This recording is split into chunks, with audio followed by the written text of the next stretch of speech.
We're seeing here, by the way, some real heroes, actually, of science communicators being able to overcome a lot. And because I'm a journalist and I get to ask some tough questions, possibly uncomfortable questions, I'm going to start with one of those with you guys. Are you ready? Have any of you ever actually gotten into trouble for what you're doing? And interestingly enough, at least here live, between Daniel and Nalini, you're younger researcher, as you said, more established, maybe from your two perspectives. And you do not have tenure, right, Daniel? I mean, I don't have tenure now. Okay. You will, but... Thanks.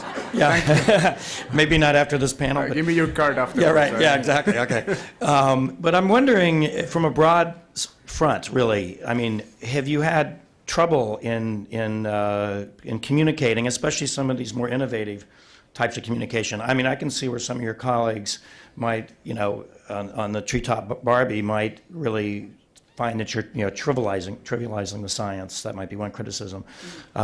If you've had confrontations, as I was saying earlier, truth with power. Another whole set of stories I could tell a scientist to go in very, excited, passionate about a topic, say they testify at Congress or at a state level, and they go in to tell the facts as they know them, and they get absolutely destroyed. They have not been experienced with people, challenging them on facts, which happens all the time. And I'm just wondering if you all have any stories to share, and then possibly how you overcame that. Obviously, you have. You want to start? I haven't had difficulties. Like the barriers that I have faced are more barriers in the sense of the way that it was. Well, first I would like to start. Let me take a step back. I want to start by saying that I think that all scientists are innate communicators. We have to communicate. We have to communicate our science. We have to teach. We have to publish our articles, and I think it's important to recognize that. And the question is, who are we communicating to? And the skills that you need, and we know this as scientists, like any scientist will know this, the skills that you need to communicate as a physician scientist with a patient are very different than the skills you will use to communicate with an undergraduate student. So the question is, can we expand those skills, and can we create enough incentives in the structure so that scientists are incentivized to go past, like how Brooke was presenting, past the valley of death and into and communicating with the public, which takes a different set of skills. I think, from my own perspective, institutions and disciplines are complex. I've met many colleagues that are very enthusiastic about what I do. One of the reasons that I chose to go to Yale when I joined as a junior faculty is because I felt that they understood the importance of that aspect, and I had colleagues there that understood that were willing to support me through that. Now, I got hired as a basic researcher, and I also want to make a distinction between my role as a basic researcher and the role of a science communicator, because I feel it's a spectrum, but because I got hired as a basic researcher, that's how I'm being evaluated as. And I knew that when I was coming into the job, but I feel like if there were bridges that were established that would facilitate my communicating of the science, like society and the university will get a bigger bang for their buck, both with my work and Nalini's work and the work that was presented before. So I feel like when people like the presenter before was saying this was all done, through altruism, I think it's very noble and commendable. And a lot of the stuff that we have done was completely done through altruism as well. But what it tells me as a scientist is that what we're looking at is a shadow of what could be, because the opportunities are far greater than what we are taking advantage of. But to answer your question directly, I feel like for me it's more if I, in many scenarios, within this structure, you take a step back away from the colleagues that are supportive. Within this structure, for me, if I picked up windsurfing, or if I picked up skydiving, or if I do science communication, they're kind of at the same level. Like they, it's a good for you. Like that's, that it sounds like you have a very rich life, but it's not I feel that maybe better structures could be created so that, because I think they're real skills. Like there were a lot of synergisms that we saw when we implemented some of the initiatives that I discussed. Like the initiatives that I discussed were just the beginning of a series of initiatives that led to us creating podcasts and later a book that is being used in schools in Puerto Rico right now. The reason I mentioned that is because a lot of the people that provided content for that were students, were graduate students. And I think it was discussed a little bit in the talk earlier. I strongly believe that the benefits of science communication go well beyond the benefits to the public, which are huge, but they also benefit enormously the graduate students. And in our particular case, we're working a lot with minority graduate students, many of them which are in Research One centers away from their home communities. And we know, people have done research on this, that the rate of graduate students leaving their PhDs because they cannot understand how their knowledge or the value that they're creating impacts their community of origin are very high. So by creating these bridges, giving them an opportunity to share their knowledge, we achieved another thing that we were not conceptualizing when we started the initiative, but it's very real, which is that they started realizing the knowledge that they had. And we haven't quantitated this because all of this is volunteer efforts, but we believe that that has contributed to retention of these underrepresented minorities in the graduate programs, and even more motivation, like it was discussed before. So I mean, there's a lot of value to the academic centers beyond the aspect of public engagement, which is very important, of course. So nobody's actually tried to, like, taken you aside and said, you know, Daniel, you really are a researcher. You can't spend so much time on these projects. They have taken me aside and said, just make sure that these projects do not interfere with your research. Yeah, which is actually fair enough. Which is fair, because that's my job. So I want to distinguish, like, you know, we can have a whole other conversation. Should institutions be hiring scientific communicators? And that's a whole other discussion. I'm approaching this as a basic researcher that's very interested in communicating science. And from my perspective in that role, I feel that there's a lot of added value that I can bring that enhances my research. It doesn't interfere with my research, but it enhances my research, and it enhances the training of graduate students at my home institution and graduate students throughout the country. So, and so if you say, okay, you're completing all your research expectations, then why should it be treated just as a zero-sum game, as if I was picking up a hobby of, like, rock climbing, which would be wonderful, but, you know, like, that really doesn't add that much value to the institution. This does. Yeah, yeah. So, Nalini, how about you? I mean, one interesting thing that when we were talking before this is, you know, you were talking about how this actually can improve or enhance your position. Certainly, Carl Sagan talked about one of the reasons he was talking about you know, naked self-interest is it brought him fame, but it also brought him funding. Right. So. Well, you know, it's funny, being somebody who studies the forest canopy and rainforests, whenever I give public talks, or especially talks to kids, the first question is, what about the poisonous snakes up there? You know, and I feel almost disappointed that I can't come across with 10 stories about how I narrowly missed being bitten by a snake. And I feel sometimes when people ask me about what are the barriers that have been presented to you or the negative aspects, I wish I had more gruesome stories to tell. I have been discouraged, especially as a junior faculty, being told, as with Danielle, that it's important to have the basics to fulfill the values of that institution. And so it's like having the snake bite kit in your back pocket, that yes, you have that, you fulfill that, but if you can inform yourself of the values and the dangers of spending too much time with public engagement, I think you're safe. And I'd like to just go through a few things that have helped me sort of overcome barriers or potential barriers by my knowledge of the system. One of them is just being aware of the confusion that I think exists and is prevalent in the world of science right now, which is, as scientists, I think we're getting mixed messages, Daniel, that we are told to just focus on publishing and communicating with scientists. At the same time, there's broader impacts that you have to fulfill, and they need to have impact and be evaluated and be creative. So we're being told two different things, and I think we have to reconcile in ourselves that those exist. Secondly, I think one of the ways we can protect ourselves from those snake bites are to draw upon mentors and people who are well established and respected in science. And I don't know how many times I have cited Alan Leshner's 2003 and 2007 editorial, and in particular editorials in the journal Science and the Chronicle for Higher Education, because he and others like him, Bruce Lewinstein and John Holdren and other of our authorities, not just faculty authorities, but the authorities who are our authorities, that is our deans, our provosts, the presidents of our universities. So if I can pull out those citations and say, our society and our scientific leaders are calling for more public engagement, that gives me some protection against possibly the snake bites that might come out of my own department or my colleagues.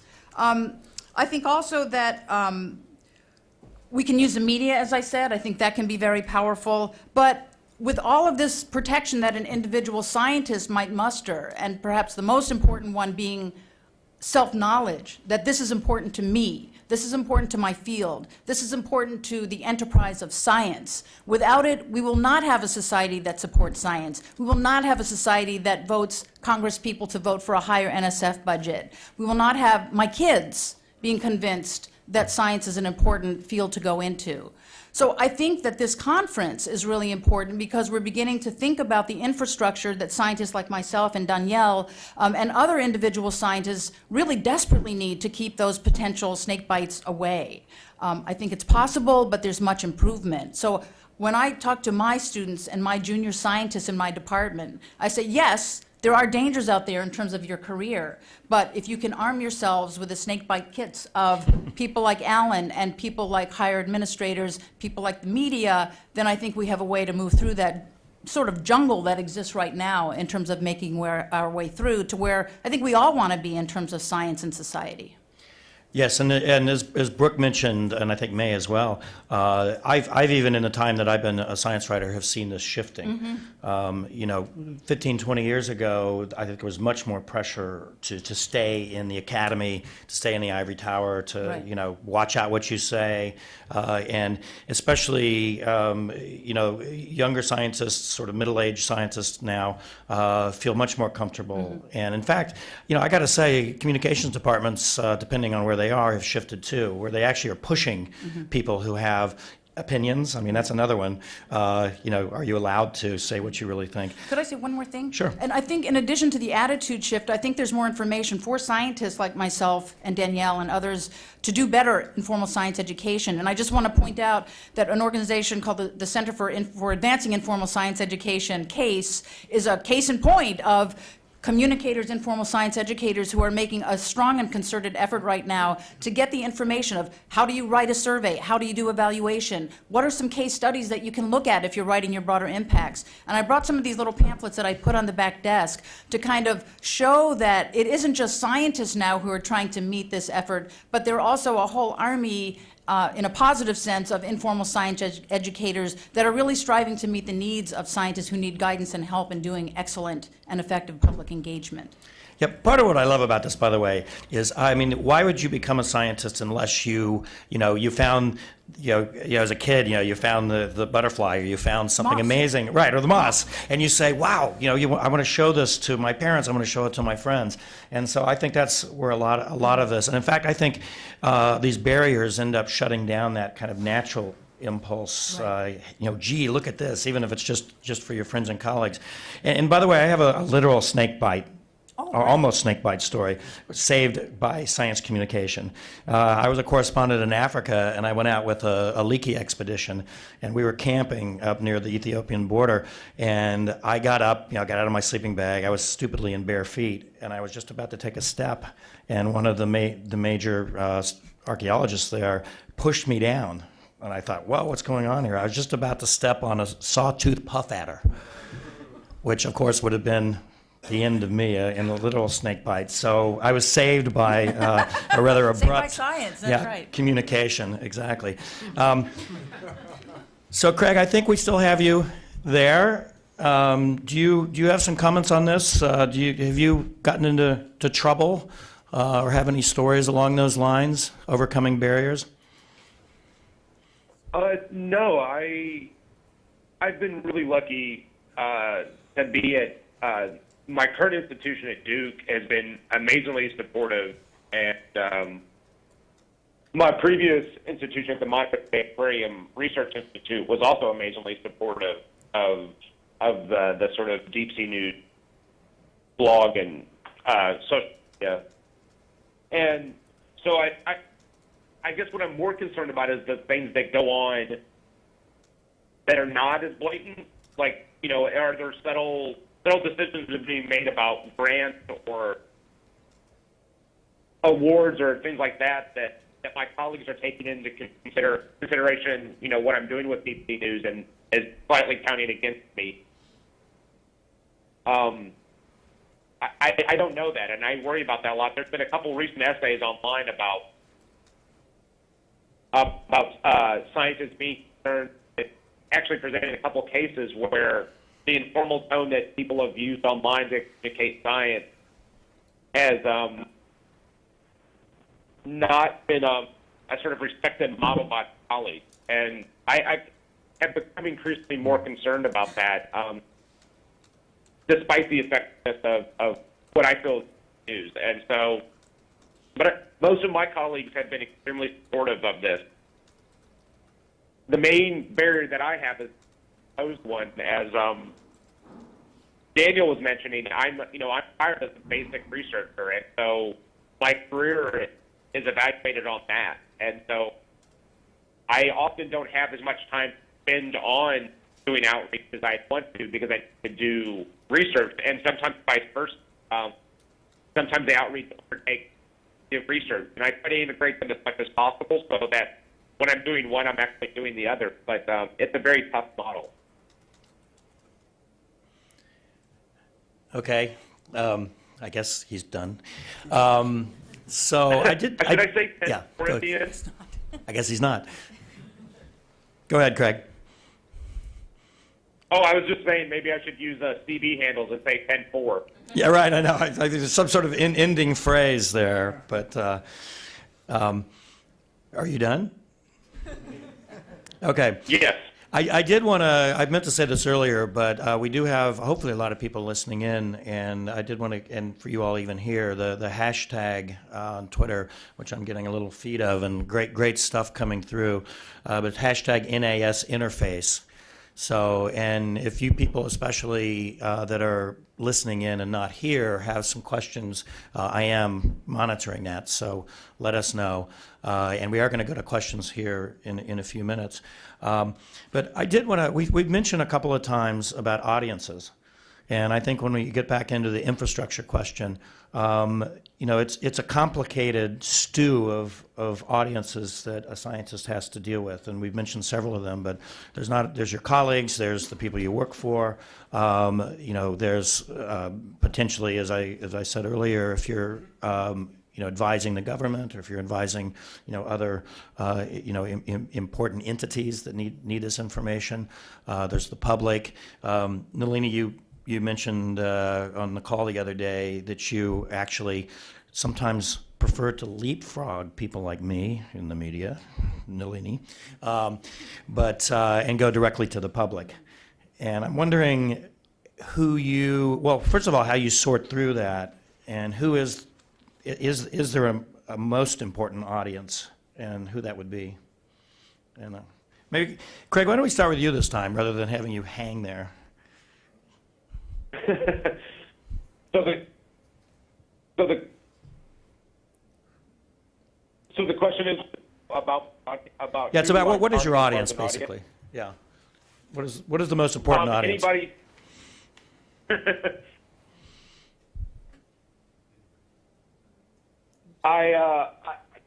I think there's a bit of a lag here. I think that's really what's happening. It reminds me of when we used to do TV, and the visual feed would come faster than the audio feed, and you still see that sometimes on CNN. Anyway, go ahead. We'll pause. So we've just communicated the most passionately we can about the oceans, the things that we're interested in, allow the audience to sort of develop around us, as opposed to really thinking about, we're targeting a particular sort of demographic. And then what we've done surveys is that our audience is got very good gender balance. It's about 49% women. It ranges over a variety of age groups, which diminishes as you get into the older demographic, mainly because that's reflecting the overall sort of usage of the internet. It's a mix of the general public, but as well as undergraduates and graduate students, and sometimes my colleagues. Now we have tried to pick up new social media streams as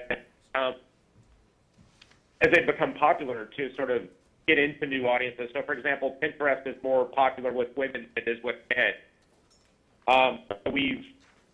We have a DC News Pinterest account to sort of help drive traffic back to the blog again. And then the other thing, but it's definitely always been sort of young adult to adult. But one of the things we're working on now is in collaboration with a school teacher actually developing a DSN Junior. And it would be stories and science about the ocean for high school students, read by high school students.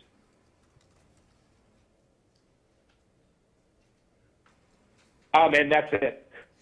Okay.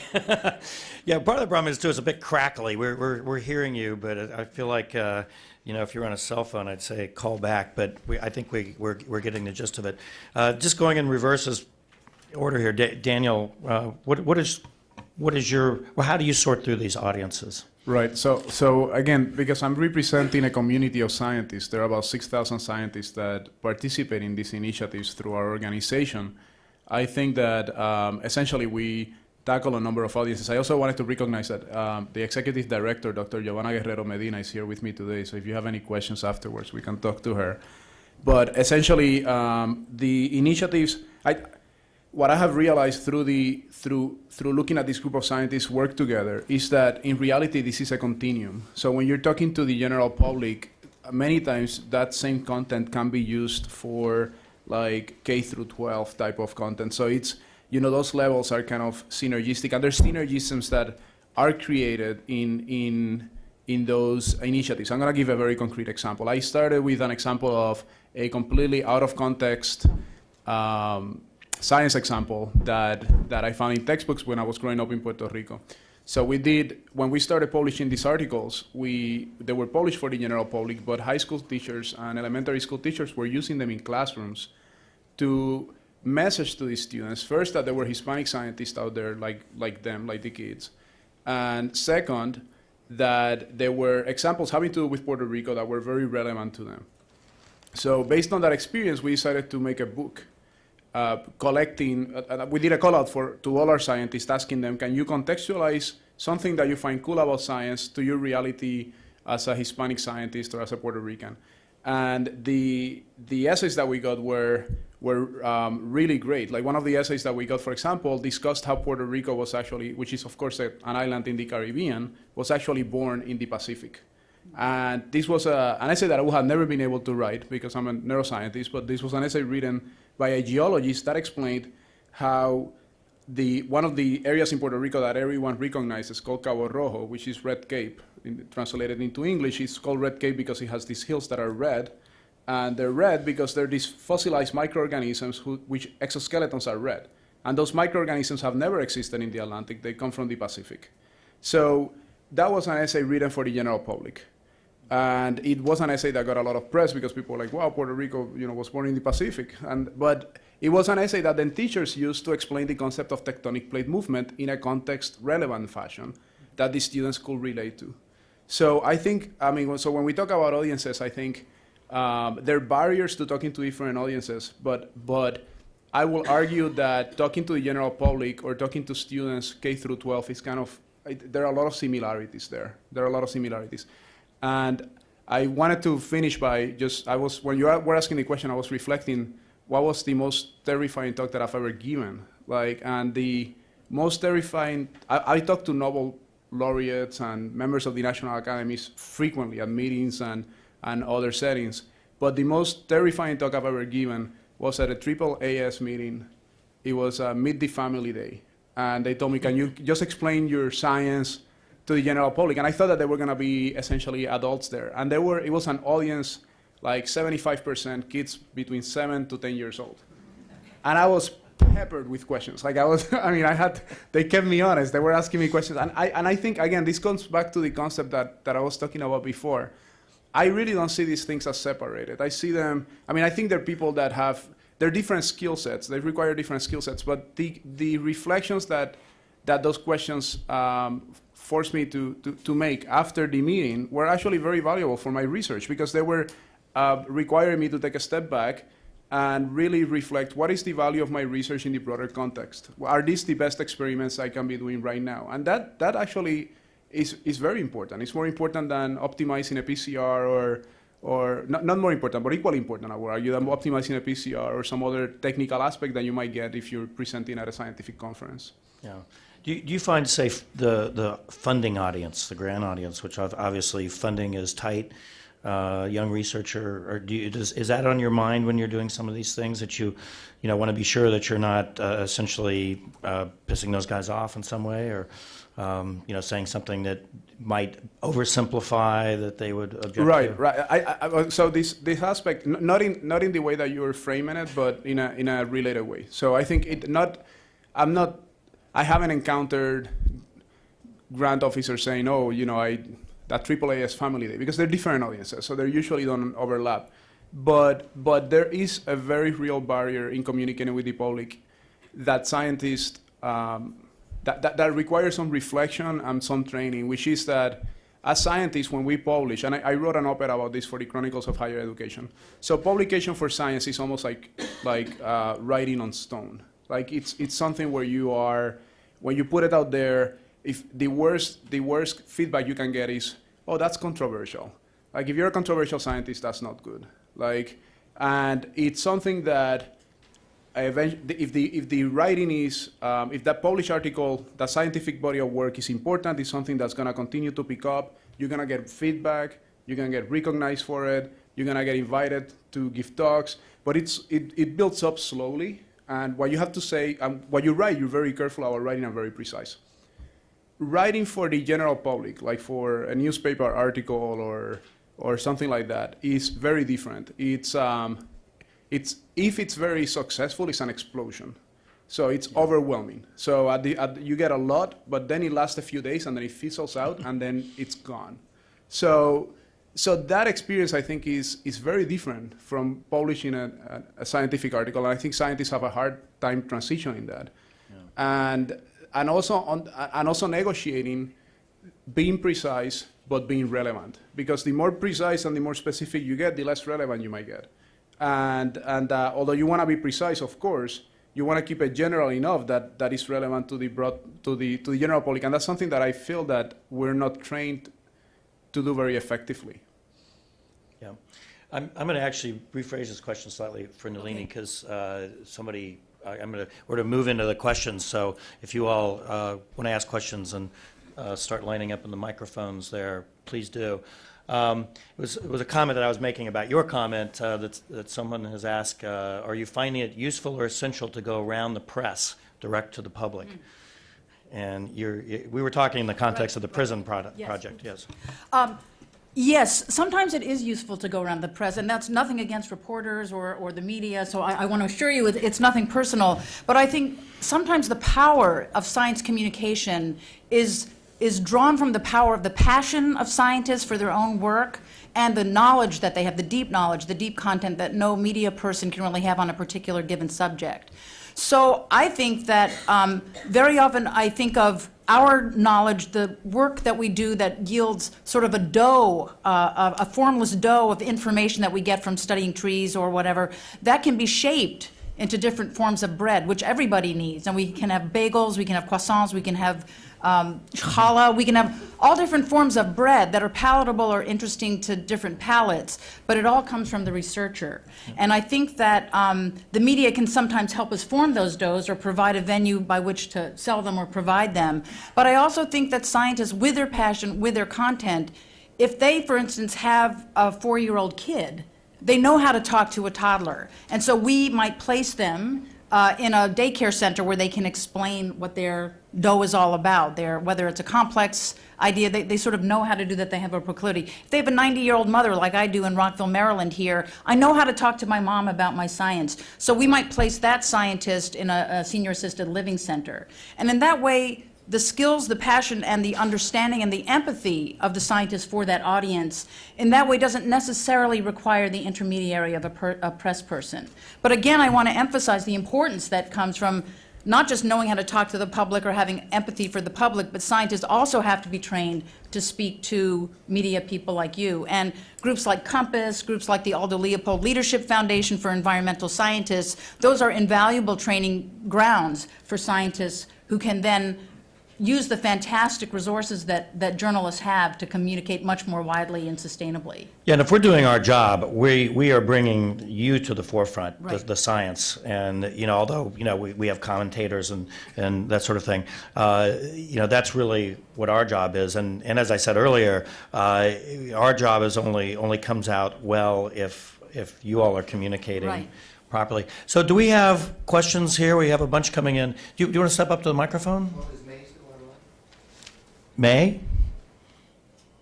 May, are you still here? She might have gone to get a cup of coffee or something.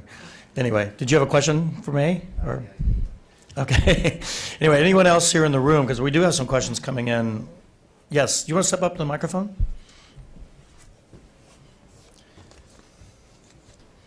Hi, Matt Nisbet from American University. I'm also a member of the Roundtable Committee. Just thinking, reflecting on May's presentation, where she was talking about the film festival on insects. I think that's a very interesting model that she did there, because she's institutionalizing, sort of ritualizing an event that takes place over 20 years. She's mixing the arts with sciences. She's widening the scope of interest for that science. And if she was still on the line, I'd want to ask her questions about to what degree was there discussion and sort of deliberation around the films, around sort of the social implications of some of the science that was featured in the films, or sort of drawing connections to different policy and social issues?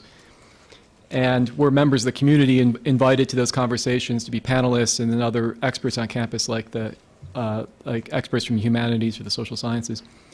The other interesting thing about May's presentation was the feedback that she got on her broader impact score.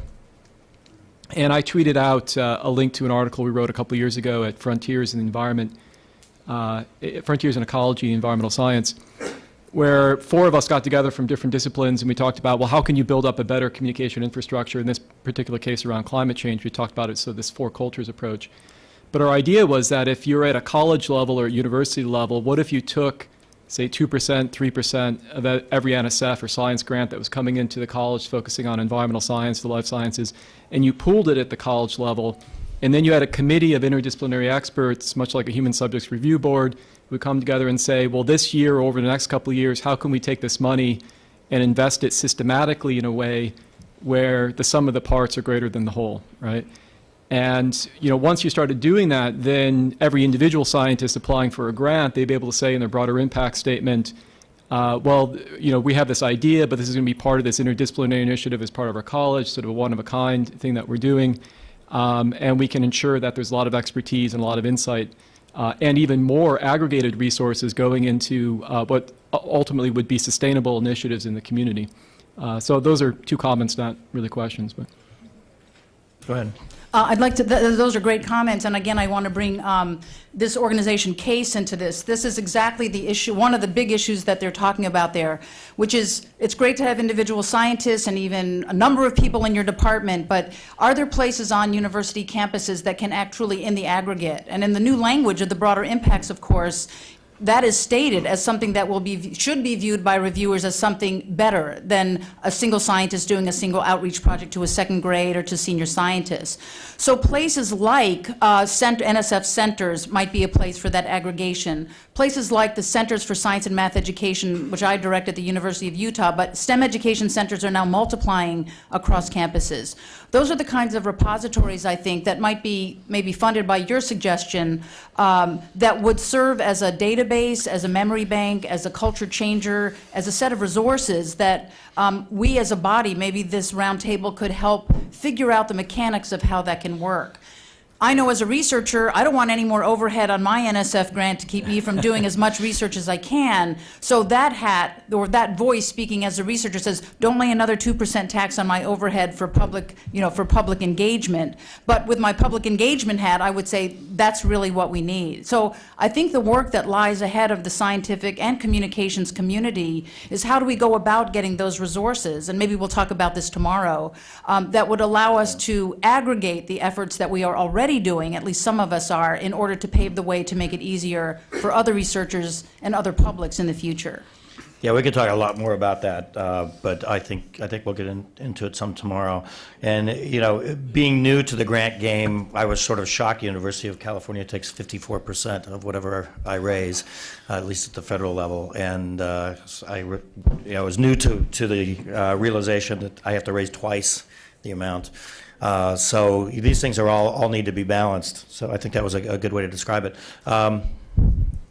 Yeah, I'm Ivan Amato, also part of the roundtable, and I'm coming in with the filter or the point of view somewhat like David's. I'm coming from the science communicator point of view. And I don't know, David, if you're like me, but wherever I go, I'm always looking for content, for story ideas. And so just here's a quick train of thought that I want to share with you because it might be somewhat provocative and it might be something to discuss later in some of the other sessions. And I would welcome views from the panelists. But I'm sitting here listening to these amazing stories, and particularly when you got very personal about why you got excited about science, why you were moved to bring more sort of Spanish language communication in. I'm sitting here thinking these would be great people to profile. And then I started to think a little more systematically about that in this whole idea of how do we incentivize, say, life scientists and other scientists in general to become communicators. And I imagined a feature, a weekly or a monthly feature in a magazine like Science or Nature, which was science outreach profiles, which then would be a kind of infrastructural element that in some ways raises the value of the entire enterprise. We all like to be acknowledged by our peers, so there would be some profiles. Just want to throw that out. This may exist somewhere, I don't know, but I imagine if they did exist in places like Science, Nature, and other publications that really are respected by the scientific community, that then raises to the boat for everybody. It's actually a very good point. I'm trying to run through my head here. They do obviously do profiles in Science and Nature, especially on the news side, every so often, but not that much. And I wrote a book called Masterminds, Genius, DNA, and the Quest to Rewrite Life. And the whole point of that book was that we don't really acknowledge and talk about the scientists themselves and the role of personality. And I did want to acknowledge one of the questions that came through along these lines, which is someone asked how you motivate scientists beyond our heroes, as I said on the panel here. And maybe that's part of what this is about, although I would also say that not everyone has to do this. In fact, we do need people actually focusing on the science, and if that's your inclination, you should stick with that. Mm-hmm. We just need to have enough that are communicating. And in a way, that gets back to infrastructure too. If you had a little more formalized system, even at the university level, where certain scientists who had this inclination were encouraged, incentivized, but those who didn't weren't punished, and vice versa. Just one quick follow-up. I'm wondering if any of the panelists, in fact, have been profiled, and if so, how did that make you feel? I actually wanted to say something about that. So one of the great things that when I was talking at the AAAS, I was there because of an award that they had, which is the award for public engagement of scientists with the public. And one of the great aspects of it is that they emphasize that the awardees are people that have been able to balance public engagement with research. And I think it's important in this. It depends who you want to profile. I think the work of science communicators and the skills that they have are invaluable. But if you wanna attract people that are researchers that are communicating with the public, or incentivize people that are researchers that are communicating with the public, I think because of the way that the structures are, because of that, the research is their main job, what they're being evaluated for.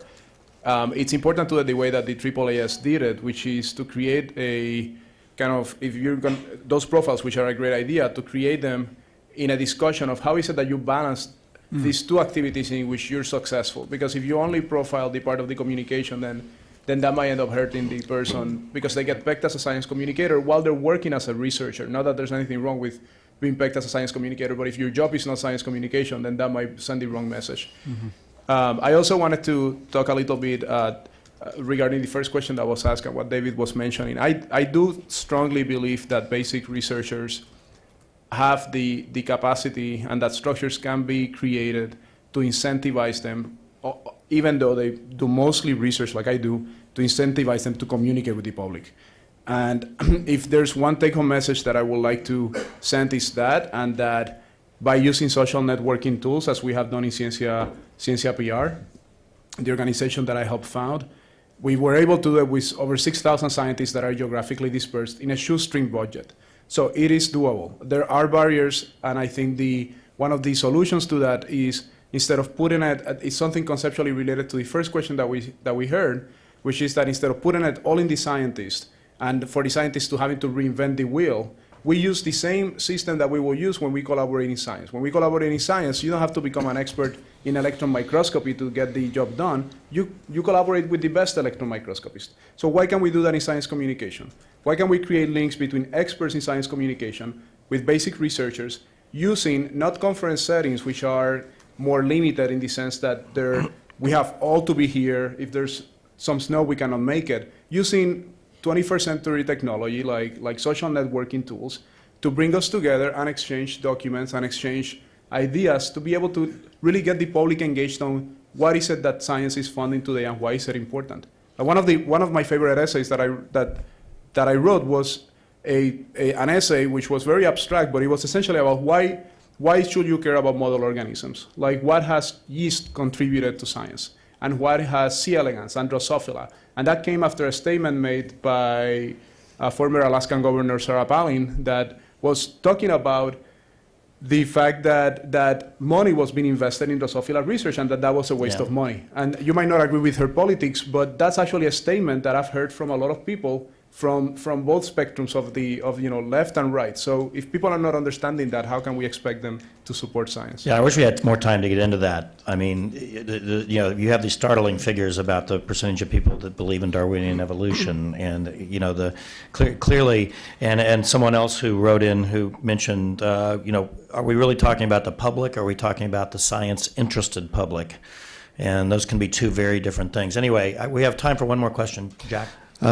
First, let's answer a Berenbaum question, which is germane to what you just said, and that is that May collaborates with her husband, who's a film expert. He's a scholar in film, and the film festival, it has broad participation on the campus, which brings us to a very important point, and that is, you're absolutely right, we really should be collaborating with the humanities and the social sciences to get these jobs done, and really probably can't do it unless we do.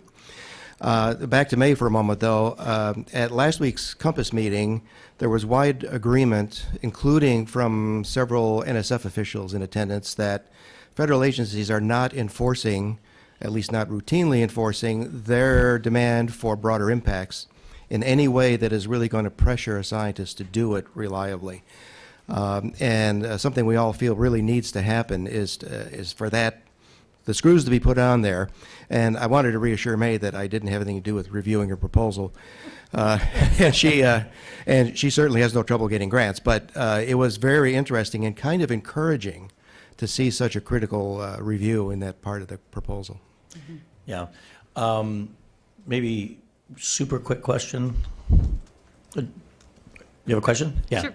Well, actually, just more of a comment. Back to the sustainability of how do you engage more of the young faculty, for example, involved in science communication? And at UMass, I've been watching the growth of the administrative interest based on the NSF broader impacts. And I think we should acknowledge that NSF has had a huge impact. I actually had a dean come to me the other day and say, we want to do more broader impacts. How do we do that? And after 30 years of having people laugh at you when you do things like Bill Nye, the Science Guy show or something like that, the culture's changing. And so I think there is some hope. I think it's true. And as Bob Dylan said, money talks or swears, it doesn't talk. And I think that the restrictions in funding and the realization that the public pays for a lot of this is driving some of this as well. Anyway, I think with that, let's give our panel a hand here. Thank you. Thank you, David, and thank you, panelists. That was really exciting to get us wired. I think it's probably a good time for a bio break and a chance for you to grab maybe something to drink, come back energized. Let's reconvene here in 10 minutes. That's 5 minutes short, but I think it'll probably help us get back on track. See you in 10 minutes. Great.